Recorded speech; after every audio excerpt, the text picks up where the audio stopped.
సార్వత్రిక ఎన్నికల ఫలితాల డీటెయిల్స్ ప్రస్తుతం మనం చూస్తున్నాం. ఎన్డీఏ కూటమి 289 స్థానాల్లో ప్రస్తుతం లీడ్లో కనబడుతోంది. ఇండియా 236 సీట్స్లో ప్రస్తుతం లీడ్లో కనబడుతోంది. అటు హిందీ హార్ట్లాండ్లో కొంతవరకు ఎన్డీఏ తన స్థానాల్ని కోల్పోయిన పరిస్థితి.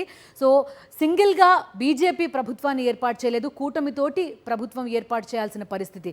సో ఎన్డీఏ కూటమి ఈసారి ప్రభుత్వాన్ని ఏర్పాటు చేయాల్సిన పరిస్థితులు ప్రధానంగా మనం చూస్తున్నాం. మనతో పాటు మాట్లాడుతున్నారు రాంబాబు గారు. రాంబాబు గారు, ముందుగా అనుకున్నట్టుగా మీరు మొదటి నుంచి చెప్తున్నారు 289, 236 ఇండియా కూటమి చేజ్ చేసుకుంటూ వస్తుంది. ఎలా అయినా మారే అవకాశాలు కూటమి ఎట్లా చూస్తారంటే 10 ఏళ్ల అధికారం తర్వాత 289 వరకు స్థానాల్ని సంపాదించుకోగలిగింది. స్పష్టంగా ఉత్తరప్రదేశ్, బీహార్, తమిళనాడు, అదే రకంగా బెంగాల్, పంజాబ్, రాజస్థాన్లో కొంత భాగం, ఇవన్నీ కూడా ఇండియా కూటమికి చాలా అపరిమితమైనటువంటి సహాయం చేసినట్టుగా కనిపిస్తుంది. అయితే ఇండియా కూటమి స్టార్ట్ అయినప్పుడు ఉన్నటువంటి ఆ ఉత్సాహం రాను ఆ నాయకత్వాన్ని కోసం జరిగేటటువంటి పోటీలో కొంతమేరకు ఆ బీహార్ నుంచి జనతాదళ్ ఏదైతే నితీష్ని వాళ్ళు పోగొట్టుకున్నారో, ఇప్పటికి కూడా నితీష్ కనుక 16-20 స్థానాలతో కనుక గెలిస్తే ఆ నితీష్ కనుక వీళ్ళు ప్రైమ్ మినిస్టర్ ఆఫర్ చేశారనుకోండి, ఆ 236 కల్లా 272కి వెళ్తారు వీళ్ళు. సో 272 అక్కడ మైనస్ అవుతుంది, 289లో వాళ్ళది మైనస్ అయ్యి ఈ పదవుల కోసం అరులు చాచేటటువంటి ఆ నితీష్ లాంటి వ్యక్తులు కనుక వీళ్ళు ఆఫర్ చేసే రాజకీయపరమైన గేమ్ ఆడితే ఎనీథింగ్ పాసిబుల్ అక్కడ. కానీ సింగిల్ లార్జెస్ట్ పార్టీ బీజేపీనే అవుతుంది కదా. సింగిల్ లార్జెస్ట్ పార్టీ అవ్వచ్చు, బట్ కూటమి మీద వాళ్ళు ఎన్డీఏ కూటమి మీద మాత్రమే డిపెండ్ అయ్యి ప్రభుత్వాన్ని ఏర్పాటు చేసేటటువంటి పరిస్థితి ఏర్పడింది. 272 వాళ్ళకి రాలేదు. వాళ్ళకి బహుశా 230 దగ్గర 225 దగ్గర ఆగి ఉంటారు. మిగతా 296 దగ్గర మిగతావన్నీ కూడా ఎన్డీఏకి సంబంధించిన పార్టీలు. దానిలో జనతాదళ్ యు ఒకటి, మహారాష్ట్రలో వచ్చేటటువంటి షిండే గ్రూప్ ఒకటి, తెలుగుదేశం ఒకటి, ఇవన్నీ కూడా ఆ రోల్ ప్లే చేసి మిగతాది గ్యాప్ క్రియేట్ చేసినాయి, ఆ ఫిలప్ చేసినాయి వాళ్ళకి. సో రేపొద్దున అదే గేమ్లో కనుక వీళ్ళు ఆడి చివరికి జనతాదళ్ యూని కనుక తెచ్చుకున్న రోజున ఈవెన్ అధికారాన్ని కూడా ఇండియా కూటమి చేజిక్కించుకోవడానికి ప్రస్తుత పరిస్థితులు అవకాశాలు ఉన్నాయి. సో ఏమైనప్పటికీ ఉత్తరప్రదేశ్లో ఇండియా కూటమి పర్ఫార్మెన్స్ చూపించడం అనేటటువంటిది ఇండియా కూటమికి వచ్చినటువంటి బలం. సో ఏకపక్షంగా మోనోపలిస్టిక్ రాజకీయాలు ఇక ముందు వెళ్ళవు. తప్పనిసరిగా ప్రజల యొక్క బాగోగులు, ప్రజల యొక్క శ్రేయస్సు ప్రకారం ఆందోళన జరుగుతాయి, దాని ప్రకారం వెళ్తాయి. ఇది భారతదేశానికి మంచిది. ఒక హెల్దీ అపోజిషన్ అనేటటువంటిది ఉండటం అనేది తప్పనిసరిగా భారత రాజకీయాలకి ఎంకరేజింగ్. అందుకని మోనోపలిస్టిక్ రాజకీయాల్లో ఒక పార్టీయే కనుక ఉండి మిగతా ఎక్కడా కూడా వేరే వాళ్ళకి అవకాశం లేనట్టు సందర్భంలో ఇన్ని మతాలు, ఇన్ని కులాల్లో అనేక మంది విద్యావంతులు, అనేక మంది దేశానికి ఉపయోగపడేటటువంటి రాజకీయ నాయకులు ఉన్న సందర్భంలో ప్రతిపక్షానికి ఇంత పెద్ద ఎత్తులో సీట్లు కట్టబెట్టడం అనేటటువంటిది నిజంగా ఉత్తరప్రదేశ్ ప్రజల్ని, బీహార్ ప్రజల్ని, పంజాబ్, హర్యానా, రాజస్థాన్ వాళ్ళందరినీ తప్పనిసరిగా మెచ్చుకోవాలి. అదర్వైజ్ నిన్నటిదాకా ఇచ్చినటువంటి ఒక బిల్డప్ ఏంటంటే మొత్తం నార్త్ అంతా బీజేపీలో ఉంది, సౌత్ అంతా కూడా అదర్ దాన్ బీజేపీలో. ఇవాళ ఆ రకమైన పరిస్థితి లేదు ఇవాళ.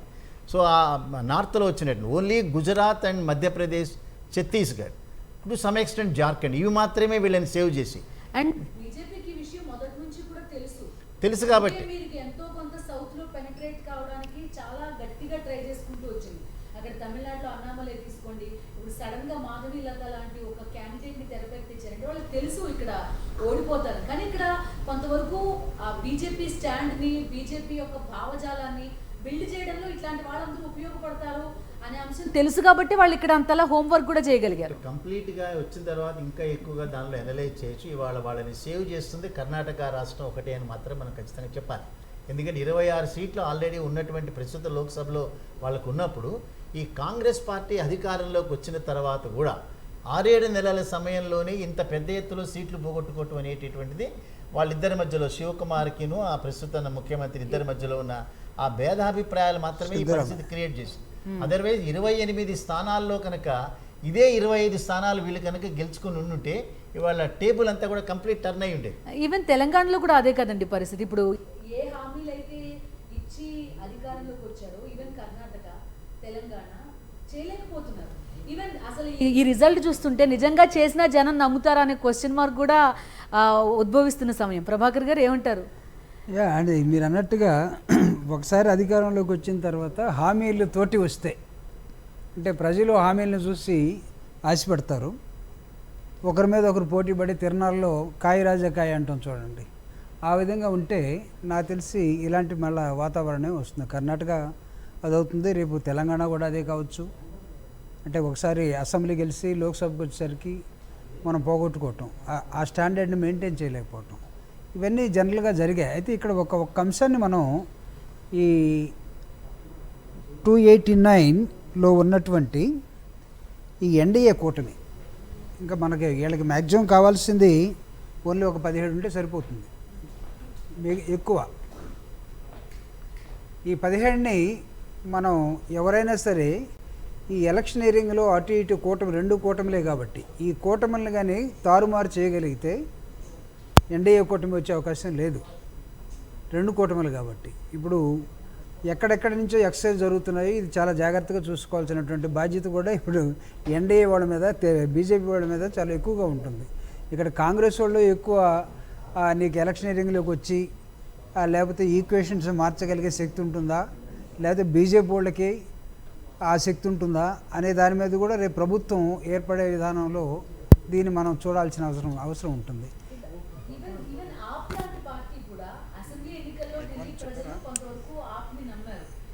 సింపతి ఫ్యాక్టర్ కొంతవరకు పనిచేస్తుందని భావించారు, అది కూడా లేదు. అంటే ఆప్ విషయంలో ఏం జరిగి ఉంటుందంటే, ఆప్ తృణమూల్ కాంగ్రెస్ మన అరవింద్ కేజ్రీవాల్ అతన్ని చాలా ఎక్కువగా జనాలు ఒక క్లీన్ మ్యాన్గా ఊహించుకున్నారు.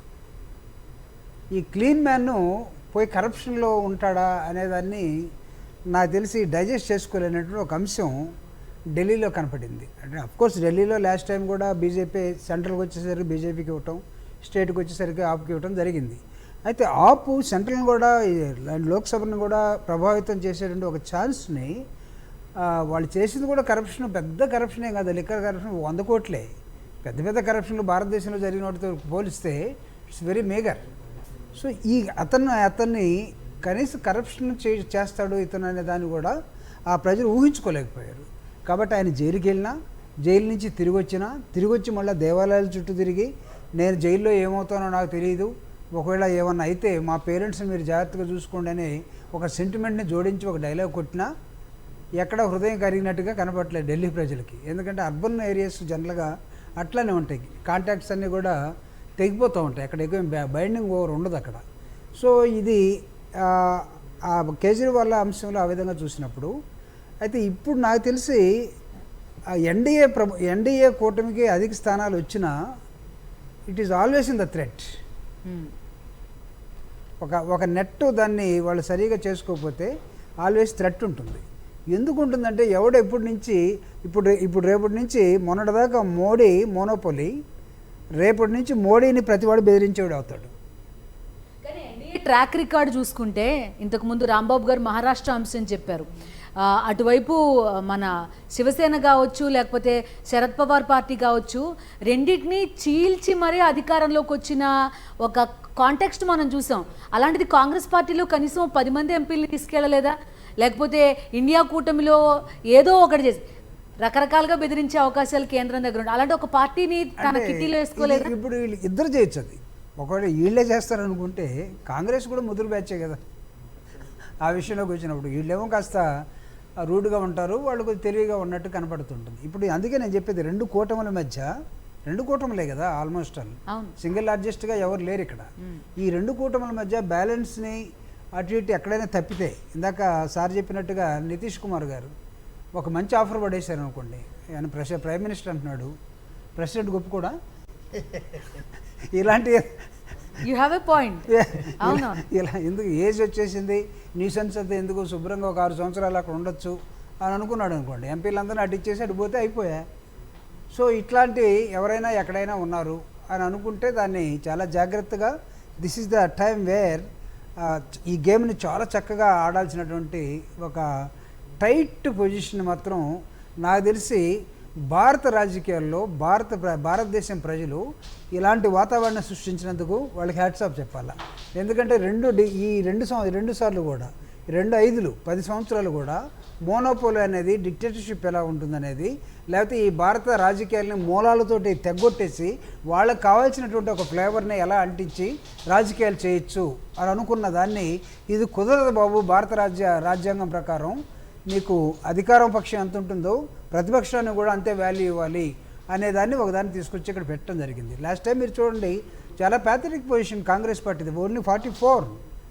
వాళ్ళు అసలు ఎక్కడ కేర్ చేసినట్టుగా కూడా లేరు.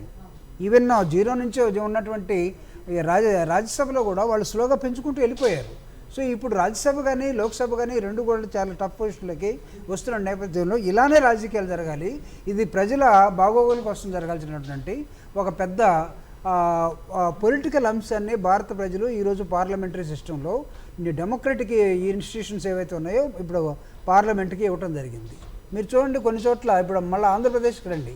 ఆంధ్రప్రదేశ్లో లాస్ట్ టైము ఒకే పార్టీకి ఎలా ఇచ్చారో ఇప్పుడు కూడా ఒకే పార్టీకి ఇచ్చేసారు, ఒకే పార్టీకి ఇవ్వడం జరిగింది. బట్ లాస్ట్ టైము అక్కడ ఏం జరిగిందో సెంట్రల్ గవర్నమెంట్లో అక్కడ భారతదేశ ప్రజలందరూ కూడా టోటాలిటీ చూసినప్పుడు సరిదిద్దుకున్నట్టు కనపడుతుంది. కొన్ని రాష్ట్రాల్లో ఆ విధంగా కనపడటం లేదు. సో ప్రతిపక్షం ఎంత స్ట్రాంగ్ ఉండాలో, ఎంత ఇంపార్టెంటో పాలపక్షం కూడా భావించాల్సినటువంటి నేపథ్యాన్ని ఇక్కడ క్రియేట్ చేస్తున్న విధానాన్ని ఇది డాక్టర్ బాబాసాహెబ్ అంబేద్కర్ పర్ఫెక్ట్గా ఊహించింది. Don't try to neglect even opposition parties, take their voices, don't try to kill their throat or voice అనేది ఇక్కడ చెప్పడం కోసం. ఈరోజు ప్రధానమంత్రి కాకపోవచ్చేమో ఖర్గే కానీ, లేకపోతే అటున్నటువంటి రాహుల్ గాంధీ గారు కానీ చాలా స్ట్రాంగ్ వాయిస్ని పార్లమెంట్లో తెచ్చుకోగలిగారు. మళ్ళా మొన్నటిదాకా భయపడి ఉన్నటువంటి ఒక రాజకీయ పార్టీ ఒక హంగతో ఒక కూటమితో ఈరోజు, అంటే కూటమి అంటే it is nothing but marriage టైపే కదా. మొగుడు పెళ్ళం కొత్త వాళ్ళు వచ్చినది ఎలా అడ్జస్ట్ అవుతారు.